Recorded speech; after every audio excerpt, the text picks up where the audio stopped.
Hi friends, 2023 പുറത്തിറങ്ങിയ Indian സിനിമകളിൽ എനിക്ക് ഏറ്റവും ഇഷ്ടപ്പെട്ട കുറച്ച് സിനിമകളെ കുറിച്ചാണ് ഈ വീഡിയോ രണ്ട് പാർട്ടായിട്ടാണ് ഞാൻ ചെയ്യാൻ ഉദ്ദേശിക്കുന്നത്. പാർട്ട് 1-ൽ ജനുവരി മുതൽ സെപ്റ്റംബർ വരെ റിലീസ് ചെയ്ത സിനിമകൾ, പാർട്ട് 2-ൽ സെപ്റ്റംബർ മുതൽ ഡിസംബർ വരെ റിലീസ് ചെയ്തിരിക്കുന്ന സിനിമകൾ, അങ്ങനെയാണുള്ളത്.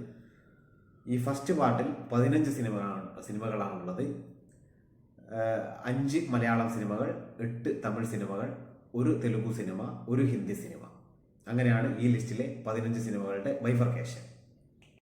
തീർച്ചയായും ആദ്യമേ പറഞ്ഞുകൊള്ളട്ടെ, ഇത് എൻ്റെ പേഴ്സണൽ ലിസ്റ്റാണ്. ചിലർക്ക് ഇതിലുള്ള ചില സിനിമകളോട് ഇത് മോശമാണെന്ന അഭിപ്രായം തോന്നാം, ചിലർക്ക് ഈ ഒരു നല്ല സിനിമ ഇതിലില്ലല്ലോ എന്ന് തോന്നാം. അതുകൊണ്ട് തന്നെ ഒരു മുൻകൂർ ജാമ്യം ആദ്യമേ തന്നെ എടുക്കുകയാണ്. നമ്പർ 1, ഇരട്ട. ഇരട്ടയെക്കുറിച്ച് പറയുമ്പോൾ പറയേണ്ടത് ജോജു ജോർജിൻ്റെ പെർഫോമൻസ് ആണ്. ഡബിൾ റോൾ ആണെന്ന് എല്ലാവർക്കും അറിയാം. 2 ഡിഫറെൻറ്റ് ഷെയ്ഡുള്ള എക്സ്ട്രീം എൻഡിൽ നിൽക്കുന്ന ക്യാരക്ടേഴ്സ്, പക്ഷേ ഒരേ ലുക്ക്. ഇങ്ങനെ ഇന്ത്യയിൽ തന്നെ എത്ര നടന്മാർ ഡബിൾ റോൾ ചെയ്തിട്ടുണ്ട് എന്നുള്ളത് സംശയമുള്ള കാര്യമാണ്. നമുക്ക് അറിയില്ല അങ്ങനെ എത്ര നടന്മാർ ചെയ്തിട്ടുണ്ട് എന്നുള്ളത്. പിന്നെ എടുത്ത് പറയേണ്ടത് ഇരട്ടയുടെ ക്ലൈമാക്സ്. ഇത്രയും ഡിസ്റ്റർബിംഗ് ആയ ഒരു ക്ലൈമാക്സ് 2023 വേറെ ഏതെങ്കിലും ഒരു ഇന്ത്യൻ സിനിമയിൽ ഉണ്ടോ എന്നുള്ളത് നമ്മൾ റിസർച്ച് ചെയ്യേണ്ടിയിരിക്കുന്നു. അത്രയും മികച്ച ഒരു ഡിസ്റ്റർബിംഗ് ക്ലൈമാക്സ്. നമുക്ക് അവസാന നിമിഷമാകുമ്പോൾ നമുക്കൊരു മരവിപ്പാണ്, ഇനി എന്ത് ചെയ്യും എന്നുള്ള മരവിപ്പ്. 2, രോമാഞ്ചം. കോളേജ് ഹോസ്റ്റലിൽ താമസിച്ചവർക്ക് അല്ലെങ്കിൽ ജോലി സംബന്ധമായി പുറത്ത് എവിടെയെങ്കിലും പോയി കൂട്ടുകാരുടെ ഒരുമിച്ച് താമസിച്ചവർക്ക് ഇത്രയും റിലേറ്റ് ചെയ്യാൻ പറ്റിയൊരു പടം 2023 വേറൊന്നും ഉണ്ടാവില്ല. പ്രത്യേകിച്ച് സൗബിനും ഫ്രണ്ട്സും ആ ഒരു വീട്ടിൽ കാണിച്ചു കൂട്ടിയ സംഭവങ്ങൾ, അത്രയും ഹിലാരിയസ് ആയിട്ടുള്ള സീൻസ്. ഹൊറർ കോമഡി എന്നുള്ള ജോണർ അറ്റ് ഇറ്റ്സ് ബെസ്റ്റ്. എൻ്റെ ഒരു ഓർമ്മയിൽ ഇൻ ഗോസ്റ്റ് ഹൗസ് ഇന്നാണ് ഇതിനു മുമ്പ് മലയാളത്തിൽ ഹൊറർ കോമഡി നല്ല രീതിയിൽ ചെയ്തൊരു പടം. ആ ഒരു ലിസ്റ്റിലേക്കുള്ള ഒരു ബെസ്റ്റ് അഡീഷനാണ് രോമാഞ്ചം. നമ്പർ 3, ഡാഡ. തമിഴിൽ ഇറങ്ങിയ ഒരു ഫീൽ ഗുഡ് ഡ്രാമയാണ് ഡാഡ. കവിൻ, അപർണദാസ് ഇവരാണ് മെയിൻ ക്യാരക്ടേഴ്സായി എത്തിയത്. ഒരു ഇറസ്പോൺസിബിളായി കുറച്ച് കുടിച്ചു നടക്കുന്ന ഒരു കഥാപാത്രം മാരേജിന് ശേഷം ഒരു കുട്ടി ഉണ്ടാകുമ്പോൾ ഒരു സിംഗിൾ പാരൻ്റായി മാറിയതിന് ശേഷം എങ്ങനെ റെസ്പോൺസിബിൾ ആവുന്നു എന്നുള്ള ഒരു ത്രെഡ്. അത് ഫസ്റ്റ് ഹാഫ് അത്യാവശ്യം ആവറേജ് ആയിപ്പോയി, ഒരു ഗംഭീര സെക്കൻഡ് ഹാഫും ക്ലൈമാക്സും. പ്രത്യേകിച്ച് നമ്മളെ കണ്ടു നടക്കുന്ന കുറച്ച് സീനുകൾ, കവിൻ, അപർണദാസ് ഇവരെ കോമ്പിനേഷൻ രംഗങ്ങൾ, കവിനും അദ്ദേഹത്തിൻ്റെ മകനും തമ്മിലുള്ള രംഗങ്ങൾ, അങ്ങനെ ഒരുപിടി നല്ല മുഹൂർത്തങ്ങളുള്ള ഒരു ഫീൽ ഗുഡ് ഡ്രാമയാണ് ഡാഡ. Number 4, Viduthalai part 1. ഈ പടം കാണാൻ ഒറ്റ പേര് മതി, വെട്രിമാരൻ. അദ്ദേഹത്തിൻ്റെ മറ്റ് പടങ്ങളെക്കുറിച്ച് നമ്മൾ പ്രത്യേകിച്ച് പറയേണ്ട കാര്യമില്ല. സിനിമയുടെ തുടക്കത്തിൽ കാണിക്കുന്ന 10-15 മിനിറ്റ് നേരമുള്ള ഒരു സിംഗിൾ ഷോട്ട് സീൻ, ആ ഒറ്റ സീന് മതി ഈ പടത്തിൻ്റെ റേഞ്ച് മനസ്സിലാക്കാൻ. പിന്നെ എടുത്തു പറയേണ്ടത് സൂരി. അദ്ദേഹത്തെ പോലുള്ള ഒരു കോമഡി നടൻ ഇത്രയും സീരിയസ് ആയുള്ള ഒരു വേഷം ഇത്ര ഗംഭീരമായി ചെയ്യുമെന്ന് സ്വപ്നത്തിൽ പോലും ആരും വിചാരിച്ചിട്ടുണ്ടാവില്ല. മറ്റൊരാൾ വിജയ് സേതുപതി, അദ്ദേഹത്തിനെ കുറിച്ച് നമ്മൾ പ്രത്യേകിച്ച് എടുത്തു പറയേണ്ട കാര്യമില്ല. നമ്പർ 5, 2018. ഇപ്പോൾ മലയാളത്തിൽ ഹയസ്റ്റ് ഗ്രോസിംഗ് ഫിലിം. അതുപോലെ ഈ വർഷത്തെ ഇന്ത്യയുടെ ഒഫീഷ്യൽ ഓസ്കാർ എൻട്രി. 2018 നടന്ന പ്രളയത്തിൻ്റെ തീവ്രത കൃത്യമായി പ്രേക്ഷകരിലെത്തിക്കാൻ 2018 കഴിഞ്ഞിട്ടുണ്ട്. ബോളിവുഡിലും ടോളിവുഡിലും ഒക്കെ 100 കോടി, 200 കോടി, 300 കോടി രൂപക്ക് ആദിപുരുഷ്, രാധേശ്യാം പോലത്തെ പടങ്ങൾ പടച്ചു വിടുമ്പോൾ 25-30 കോടി ബഡ്ജറ്റിൽ നമ്മൾ ഇന്ത്യക്ക് മുമ്പിൽ അല്ലെങ്കിൽ ലോകത്തിൻ്റെ മുമ്പിൽ കൊടുത്തൊരു സിനിമയാണ് 2018. മലയാളത്തിൻ്റെ ബ്രഹ്മാണ്ഡ പടം, അതാണ് 2018. Number 6, good night. തമിഴിൽ നിന്ന് 2023 റിലീസ് ചെയ്ത മറ്റൊരു ഫീൽ ഗുഡ് ഡ്രാമയാണ് ഗുഡ് നൈറ്റ്. കൂർക്കം വലി എന്നുള്ള ചെറിയൊരു ഇഷ്യൂ വെച്ചിട്ട് 2 മണിക്കൂറിന് മേലെയുള്ള ഒരു സിനിമ ചെയ്യുന്നത് ബുദ്ധിമുട്ടുള്ള കാര്യമാണ്. ഇനി അത് അത്രയും എൻ്റർടൈനിങ്ങും എൻഗേജിങ്ങും ആക്കുന്നത് അതിലും ബുദ്ധിമുട്ടുള്ള കാര്യമാണ്. അവിടെയാണ് ഗുഡ് നൈറ്റ് വിജയിക്കുന്നത്. ഇതിൽ ലീഡ് ആക്ടറായി എത്തിയിരിക്കുന്നത് മണികണ്ഠനാണ്. പക്ഷേ ഈ സിനിമ കണ്ടവരുടെ മനസ്സിൽ ഏറ്റവും നിറഞ്ഞു നിൽക്കുക മീത രഘുനാഥ് അഭിനയിച്ച അനു എന്നുള്ള കഥാപാത്രമാണ്. നമ്പർ 7, പോർത്തൊഴിൽ. സസ്പെൻസ് ത്രില്ലേഴ്സിന് പ്രത്യേകിച്ച് ഒരു പഞ്ഞവും ഇല്ലാത്തൊരു ഇൻഡസ്ട്രിയാണ് തമിഴ്. അങ്ങനെയുള്ള തമിഴ് ഇൻഡസ്ട്രിയിൽ തന്നെ ഞാൻ കണ്ടതിൽ വെച്ച് ഏറ്റവും നല്ലൊരു സസ്പെൻസ് ത്രില്ലേഴ്സിൽ ഒന്നാണ് പോർത്തൊഴിൽ. ഇതിൽ ശരത് കുമാർ, അശോക് ശെൽവൻ ഈ രണ്ടാൾക്കാരാണ് ലീഡ് ക്യാരക്ടേഴ്സ്.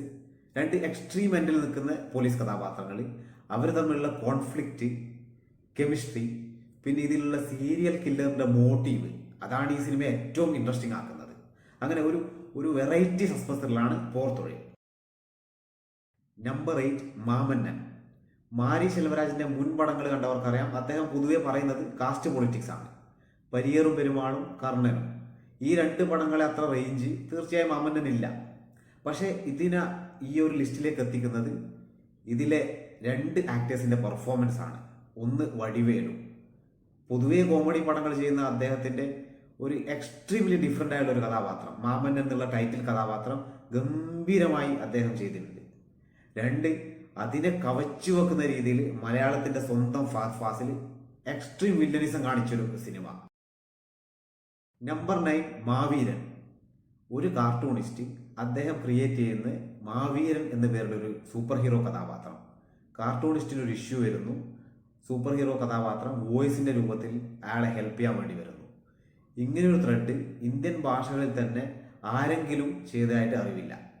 ശിവകാർത്തികേയൻ ഈ കാർട്ടൂണിസ്റ്റിന്റെ രൂപത്തിൽ അദ്ദേഹത്തിന്റെ കരിയർ ബെസ്റ്റ് പെർഫോമൻസ് എന്ന് പറയാൻ പറ്റുന്ന രീതിയിൽ അഭിനയിച്ചിട്ടുണ്ട്. 2023 ഒരു വെറൈറ്റി സൂപ്പർ ഹീറോ എക്സ്പീരിയൻസ്, അതാണ് മാവീരൻ. Number 10 jailer. എന്നെ സംബന്ധിച്ച് 2023 ഏറ്റവും ബെസ്റ്റ് തിയേറ്റർ എക്സ്പീരിയൻസ് ആണ് ജയിലർ. കുറേ കാരണങ്ങളുണ്ട്. ഒന്ന്, പേട്ടയ്ക്ക് ശേഷം രജനീകാന്തിന്റെ കംപ്ലീറ്റ് മാസ് പെർഫോമൻസ്.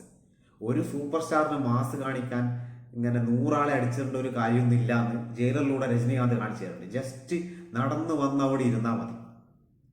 രണ്ട്, അനിരുദ്ധിന്റെ ബാക്ക്ഗ്രൗണ്ട് മ്യൂസിക്, പ്രത്യേകിച്ച് ടൈഗർ കാ ഹുക്കും. 3, മലയാളത്തിന്റെ ലാലേട്ടൻ. അദ്ദേഹത്തിന് എത്രയോ കാലത്തിന് ശേഷം ഒരു കംപ്ലീറ്റ് രോമാഞ്ചം തരുന്ന 5 മിനിറ്റ് സീൻസിൽ നമ്മൾ കണ്ടു. 4, സൂപ്പർ സ്റ്റാർ ശിവരാജ് കുമാറിന്റെ സ്വാഗ്, ആ ഒരു ഒറിഗാമി ടിഷ്യൂ പേപ്പർ നീട്ടിവെക്കുന്ന സീൻ. ഇതൊക്കെ മതി ജയിലർ ഈ ലിസ്റ്റിലേക്ക് വരാൻ. നമ്പർ 11 OMG2 അഥവാ ഓ മൈ ഗോഡ് 2. ഇന്ത്യൻ ഫിലിംസിൽ സെക്സ് എഡ്യൂക്കേഷൻ എന്നുള്ളൊരു വിഷയം പൊതുവെ കൈകാര്യം ചെയ്യാൻ മടിക്കുന്ന ഒരു വിഷയമാണ്. ഇനിയിപ്പോൾ അങ്ങനെ ഒരു വിഷയത്തെ ഹിന്ദു മൈത്തോളജിയെ ലിങ്ക് ചെയ്യാന്ന് വെച്ചാൽ ചിന്തിക്കാൻ പോലും പറ്റാത്തൊരു കാര്യം. അങ്ങനെ ഒരു വിഷയം ചിന്തിക്കുകയും എക്സിക്യൂട്ട് ചെയ്യുകയും അതിൽ വിജയിക്കുകയും ചെയ്തതിൻ്റെ റിസൾട്ടാണ് OMG2. അതിൻ്റെ കംപ്ലീറ്റ് ക്രെഡിറ്റ് പോകുന്നത് അക്ഷയ് കുമാറിനാണ്. കാരണം അദ്ദേഹമാണ് ഈ സിനിമയുടെ പ്രൊഡ്യൂസറും ഒരു എക്സ്റ്റെൻഡഡ് ക്യാമിയോ റോളും അദ്ദേഹം ഇതിൽ ചെയ്തിട്ടുണ്ട്. പ്രത്യേകിച്ച് കരിയറിൻ്റെ ഒരു ഡൾ ഫേസിലൂടെ കടന്നു പോകുമ്പോൾ ഈസിയായി അദ്ദേഹത്തിന് ഒരു ആക്ഷൻ അല്ലെങ്കിൽ കോമഡി ചിത്രം ചെയ്തിട്ട് തിരിച്ചു വരാൻ പറ്റുമായിരുന്നു. എന്നിട്ടും ഒരു ചാലഞ്ചിങ് ടോപ്പിക്ക് ചെയ്യാൻ കാണിച്ച ധൈര്യം അപ്രീസിയേഷൻ അർഹിക്കുന്നുണ്ട്. പിന്നെ ഈ സിനിമയിൽ എടുത്തു പറയേണ്ടത് Pankaj ത്രിപാഠിന്റെ performance.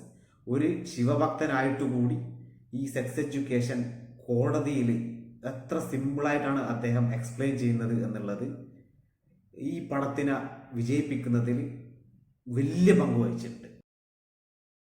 Number 12 RDX, Robert Doni Xavier. മലയാളത്തിൽ പ്യുവർ ആക്ഷൻ എന്റർടൈനേഴ്സ് എന്ന് പറഞ്ഞ് വരുന്ന പടങ്ങൾ വളരെ കുറവാണ്. അതിൽ തന്നെ എൻ്റെ ഏറ്റവും ഫേവററ്റ് എനിക്ക് തോന്നിയത് കളയാണ്, ടോവിനോ തോമസിന്റെ കള. ആ ഒരു ലിസ്റ്റിലേക്ക് ആഡ് ചെയ്യാൻ പറ്റിയൊരു പടമാണ് RDX. ഇതിലെ 3 lead actors Shane Nigam, Antony Varghese, Neeraj Madhav, ഇവരാണ്. ഷെയ്ൻ നിഗവും ആന്റണി വർഗീസും നമുക്കറിയാം ആക്ഷൻ അത്യാവശ്യം കൈകാര്യം ചെയ്യുമെന്ന് അറിയുന്നതാണ്. പക്ഷെ ഇതിൽ എന്നെ സർപ്രൈസ് ചെയ്തത് നീരജ് മാധവാണ്. അദ്ദേഹം വരുന്ന ഓരോ സീനിലും ഷോ സ്റ്റീൽ ചെയ്തത് നീരജ് മാധവ് തന്നെയാണ്. പിന്നെ ഈ ഫിലിം മികച്ച ആക്ഷൻ ഫിലിമായി മാറാനുള്ള കാരണം ആക്ഷൻ ഡയറക്ടേഴ്സ് കൂടിയാണ്. തമിഴിൽ നിന്നുള്ള അൻപറിവാണ് ഇതിന്റെ ആക്ഷൻ ചെയ്തിരിക്കുന്നത്.